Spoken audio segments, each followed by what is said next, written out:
Nous allons passer au formatage du fichier JSON, ainsi qu'aux méthodes qui vont nous permettre d'éviter qu'il se mette en cache et qu'on ne charge pas à chaque fois une nouvelle version du fichier JSON, ce qui sera important quand on fera de l'insertion dans la base de données.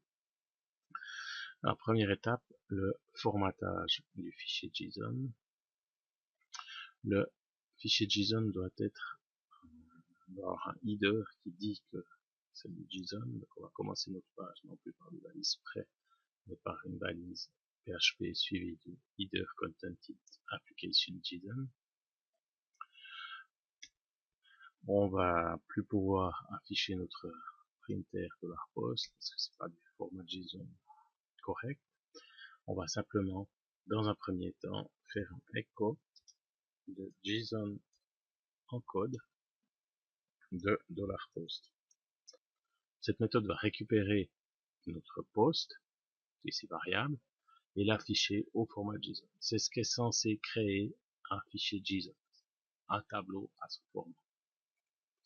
Voilà, pour le moment c'est tout. Évidemment, après coup, nous allons ajouter ici l'insertion à la base de données. Et ce que nous renverrons, ce sera peut-être pas les données que nous avons reçues, peut-être autre chose, un OK, ou une erreur quelconque. Voilà donc pour le format du fichier JSON. Et encore une petite chose à faire dans inscription.js. Nous allons aller ajouter ici, après PHP, quelque chose qui va faire que le navigateur ne pourra pas utiliser la version qu'il a en cache. Donc, ce que j'ajoute, c'est un point d'interrogation pour dire que j'ai une variable, comme si je passe une variable en get.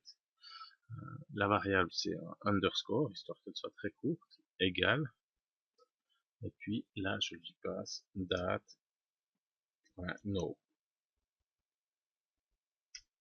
comme ceci. Date.no, ça sera un nombre de secondes depuis le 1er janvier 1970. Donc avec ça, à chaque fois que je vais appeler ma page, il y aura comme si je vais passer une variable ici différente.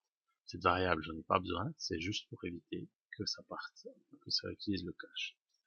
Alors, allons contrôler le résultat de ce qu'on vient de faire.